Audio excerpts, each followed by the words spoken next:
Hello everyone, स्वागत है आप सभी का अपने ओन यूट्यूब चैनल पे जिसका नाम है Step and Health and this is doctor Jyoti है। Today we are going to discuss about the late periods जो आजकल मैक्सिमम फीमेल्स को हो रहे हैं। बहुत पीरियड लेट होते हैं जिसकी वजह से टेंशन में आते हैं कि हमारे 4-5 दिन पीरियड लेट हैं या हमारे 2 दिन पीरियड लेट हैं, तो क्या इससे हमारी हेल्थ पे कुछ फ़र्क पड़ेगा या प्रेगनेंसी पे कुछ फ़र्क पड़ेगा या ऐसा क्यों हो रहा है। ठीक है, तो आज की वीडियो में हम इस चीज़ को थोड़ा सा डिटेल में डिस्कस करेंगे। तो वीडियो होने वाली काफ़ी ज़्यादा इंटरेस्टिंग। चैनल पर नहीं तो प्लीज़ सब्सक्राइब करिएगा एंड पसंद है तो लाइक भी करिएगा एंड जैसे लोगों से शेयर करिएगा। Let's start the video. Her female में जो पीरियड लेट होने की संभावना रहती है, ऐसा क्यों होता है, इसको हम थोड़ा सा डिस्कस कर लेते हैं। देखिए, नॉर्मल पीरियड साइकिल हमारी कितनी दिन की होती है आप सभी जानते हैं। 22 से लेकर हमारे 35-38 डेज तक मैक्सिमम, ठीक है, पीरियड साइकिल होती है। अब पीरियड साइकिल कैसे काउंट करेंगे हम? हमारे पीरियड की जो स्टार्टिंग फर्स्ट डे होता है और नेक्स्ट पीरियड का जो फर्स्ट डे होता है, उन पूरे दिनों को अगर आप काउंट करते हैं तो वो उसको कहते हैं हम पीरियड साइकिल। और यही साइकिल हमारे ओव्यूलेशन के दौरान बहुत ज़्यादा इंपॉर्टेंट होती है, इसलिए हम कहते हैं जो आपकी पीरियड साइकिल है। तो मतलब पीरियड साइकिल क्या होता है? आपकी फर्स्ट पीरियड से फर्स्ट डे से लेकर नेक्स्ट पीरियड के फर्स्ट डे तक, ठीक है, इसको हम कहेंगे पीरियड साइकिल। और ये हर महिला में, ज़रूरी नहीं कि आप में इतनी हो रही है तो मेरे में इतनी होगी, मेरे में इतनी है तो दूसरे में इतनी होगी। हर एक महिला में ये वेरी करता है, ठीक है, according to age, according to body का जो भी चलते रहते हैं इंटरनल जैसे इश्यूज़ चलते रहते हैं। किसी को थायराइड होता है, पीसीओडी होता है, तो बॉडी का भी ये अलग अलग रिस्पॉन्स होता है। हर एक महिला का शरीर अलग अलग होता है, ठीक है। बट मोस्ट कॉमनली देखा गया है 28 डेज़ की पीरियड साइकिल रहती है। अब किसी व्यक्ति की इससे कम भी हो सकती है और ज़्यादा भी हो सकती है, ठीक है।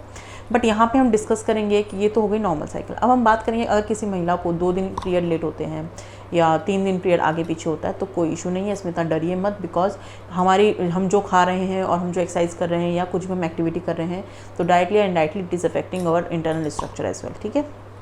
तो अगर 1-2-3 दिन ऊपर नीचे हो जाता है तो कोई प्रॉब्लम नहीं है, इसको नॉर्मल समझिए। बट यहाँ पे हम बात करेंगे अगर आपकी पीरियड साइकिल काफ़ी दिनों से लगातार नॉर्मल चल रही थी और एकदम से 5 दिन लेट हो जाती है और नेक्स्ट आप मंथ में देखते हैं तो फिर 6 दिन लेट हो जाती है, 7 दिन लेट हो जाती है, तो आपको डॉक्टर से कंसल्ट करना ज़रूरी है, ठीक है। और अगर स्टार्टिंग से ही आपके पीरियड्स लेट आते हैं, जैसे स्टार्टिंग जब से आपको पीरियड स्टार्ट हुए हैं और 3-4 दिन लेट आ रहे हैं, तो कोई इतना टेंशन की बात नहीं है। बट नॉर्मल पीरियड से एकदम आप जंप करते हैं 5 डेज़ 7 डेज़, तो आपको डॉक्टर से कंसल्ट करना चाहिए, ठीक है। तो ये तो बात हो गई लेट पीरियड्स की। अब हम बात करेंगे ऐसी कौन सी कंडीशंस होती हैं जिस कंडीशंस में हमारे पीरियड्स जो हैं लेट होने की संभावना होती है, ठीक है। सबसे पहला उसमें आता है कि आपको कोई हार्मोनल इशू तो नहीं है। अब हार्मोनल इशू से क्या मतलब होता है? आप सभी जानते हैं प्रोजेस्टेरोन, एस्ट्रोजन फीमेल हार्मोन होते हैं, बट कभी कभी इसमें फ्लक्चुएशंस होने के कारण जो हम खाते पीते हैं उस दौरान हम कुछ एक्टिविटीज़ करते हैं, एक्सरसाइजेस करते हैं, तो इनकी जो हार्मोन्स होते हैं इनका थोड़ा सा लेवल अप डाउन हो जाता है, ठीक है।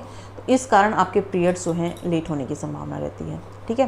तो हार्मोन को बरकरार रखने के लिए हमको बहुत सारी चीज़ों का करना ज़रूरी है। तो I will make a video on that topic as well, ठीक है, कि हार्मोन को हम लोग किस तरीके से बैलेंस कर सकते हैं। बिकॉज हार्मोनल इशू की वजह से फीमेल की बॉडी में आजकल बहुत ज़्यादा इशूज़ होने लग गए हैं, ठीक है। तो right now we are discussing about के जो हार्मोन गड़बड़ाते हैं ना, तो वो हमारे लिए पीरियड्स को लेट करने लगते हैं। अब हम बात करेंगे कौन सी कंडीशन में लेट करते हैं, ठीक है। फर्स्ट ऑफ ऑल, अगर आप मैरिड हैं, ठीक है, और आप प्रेगनेंसी टेस्ट करते हैं, अब मतलब आपके पीरियड्स जो है लेट हो गए हैं 1 हफ्ते तक और आपको प्रेगनेंसी टेस्ट करना बहुत ज़रूरी है, ठीक है।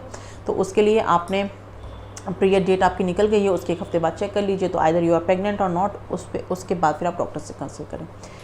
दूसरी चीज़ आती है, आप कोई आईपीएल वगैरह लेते हैं। जब आईपीएल आप कंटिन्यू लेते हैं तो नो इशू, जब आप आईपीएल ड्रॉप कर देते हैं तो आपको थोड़ा सा इशू हो सकता है। तो आईपीएल को रेगुलर भी नहीं लेना है और एकदम से स्किप भी नहीं करना है, तो उसको आपको डॉक्टर के अंडर इन्वेस्टिगेशन में लेना है। कोई भी आप गर्भ निरोधक गोली रहे हैं डॉक्टर से कंसल्ट से लीजिए, ठीक है, अपने हिसाब से नहीं करना है, ठीक है।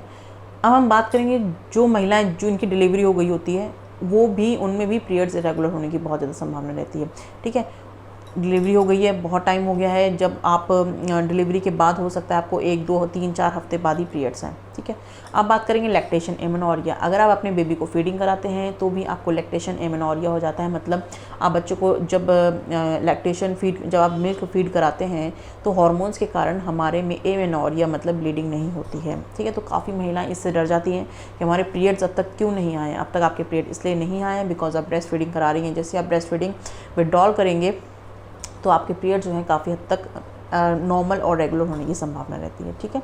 अगर आपने अबॉर्शन किट ली है, एमटीपी किट ली है या आपने अबॉर्शन कराया तो हो सकता है आपके थोड़े से पीरियड इरेगुलर हों, इसलिए आपने अपने हिसाब से कोई भी गोली नहीं खानी है, डॉक्टर से कंसल्ट करके ही आप मेडिसिन लें एमटीपी किट की, ठीक है।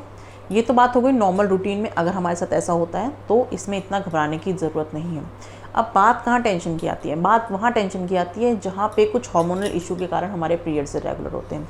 सबसे पहले उसमें आता है PCOD एंड PCOD। आप सभी जानते हैं maximum womens are used to suffering from this PCOD and PCOD, that is because of their lifestyle changes on all this, जो भी आप खा रहे हैं उन सब स्टफ्स की वजह से आपका जो है हार्मोन का इम्बैलेंस होता है। तो PCOS भी एक कारण होता है जिसमें ऑब्वियसली मेल हार्मोन बढ़ जाता है, फीमेल हार्मोन घट जाता है, तो उस कंडीशन में भी हार्मोन का इम्बैलेंस होने के कारण आपको पीरियड्स जो हैं रेगुलर नहीं होते हैं, इरेगुलर रहते हैं।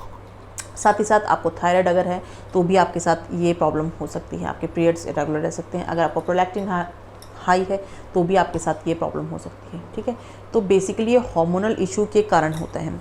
अब बात करेंगे शुगर पेशेंट्स, जो डायबिटिक पेशेंट्स होते हैं, पर्सन्स होते हैं, उनमें भी पीरियड्स जो हैं डिले होते हैं।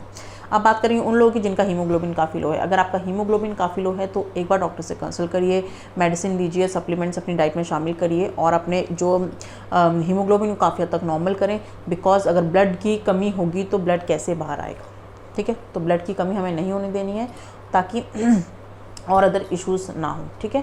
ऑब्वियसली ब्लीडिंग के अलावा भी बहुत सारे तमाम तरह के चेंजेस चलते हैं शरीर में, तो उस पर भी ध्यान देना जरूरी है। तो जो प्रॉब्लम्स हैं, जैसे कि अगर आपको PCOS एंड PCOD उसमें 5 to 6 मंथ्स का आप हार्मोनल ट्रीटमेंट लेके प्रेगनेंसी कंटिन्यू कर सकते हैं। थायराइड है तो मेडिसिन के साथ साथ you can continue with your pregnancy. Prolactin है तो भी आप मेडिसिन ले सकते हैं। साथ ही साथ अगर आपको शुगर है तो ट्रीटमेंट हर चीज़ का है, बट हाँ बात सिर्फ इतनी होती है, हमको अवेयर रहना बहुत ज़रूरी है, ठीक है।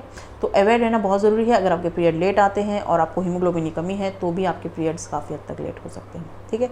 तो अवेयरनेस रखिए, अपने शरीर के बारे में जानकारी रखना बहुत ज़्यादा ज़रूरी है। हमारे पीरियड कितने दिन लेट हो रहे हैं, अगर स्टार्टिंग से ही 3-4 दिन लेट आते हैं तो नो इशू, और एकदम से आपका जो पीरियड जंप कर देता है 1 हफ्ते 2 हफ्ते, तो आपने डॉक्टर से कंसल्ट करना बहुत ज़रूरी है, ठीक है।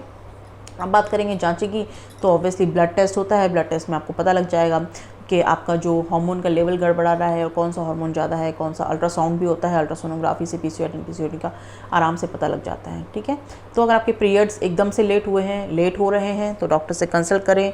प्रेगनेंसी टेस्ट कर लिया है 1 हफ्ते के बाद तो थोड़ा सा सोचिए, आप काफ़ी सारी फीमेल्स में SCG थोड़ा लेट बनता है because of late ovulation, late implantation. तो ऐसा कंडीशन में क्या करना है, 1-2 हफ्ते और वेट करिए एंड देन डॉक्टर से कंसल्ट करिए, ठीक है। ऐसा नहीं कि हमारे पीरियड लेट हो गए, प्रेगनेंसी टेस्ट भी नेगेटिव आ रहा है, हम और वेट करेंगे, हम 1 महीने और वेट करेंगे। ऐसा करने से यू आर जस्ट क्रिएटिंग कुछ हमारे शरीर में हो रहा है और हमको पता नहीं लग रहा है, ठीक है। तो इसके लिए हमको हमारे डॉक्टर से कंसल्ट करना बहुत ज़्यादा ज़रूरी है। एक बार डॉक्टर से कंसल्ट कर लेते हैं ना, फिर ऑब्वियसली आपको डॉक्टर सजेस्ट कर देंगे किस वजह से क्या इशू हो रहा है और उसका ट्रीटमेंट तुरंत लीजिए, ठीक है। प्रेगनेंसी के लिए ट्राई करना है तो आपको ऑब्वियसली ट्रीटमेंट लेना बहुत ज़्यादा ज़रूरी है, जल्दी ज़रूरी है। तो ये थी वीडियो अबाउट पीरियड लेट क्यों होते हैं, क्या रीजंस होते हैं उनके, और कब हमें घबराना है, कब हमें टेंशन लेना है, कब नहीं लेना। वैसे स्ट्रेस तो लेना ही नहीं है बिकॉज स्ट्रेस भी आपके एक पीरियड डिले का कारण होता है।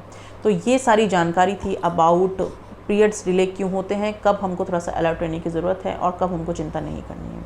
होप आप सभी को इस वीडियो से काफ़ी ज़्यादा इन्फॉर्मेशन मिली हो। चैनल पे नहीं तो प्लीज़ सब्सक्राइब करिएगा एंड पसंद है तो लाइक भी करिएगा एंड ज़्यादा से लोगों से शेयर करिएगा। जल्द मिलेंगे next video. Children take care of yourself and thank you very much for watching. This is doctor Jyoti.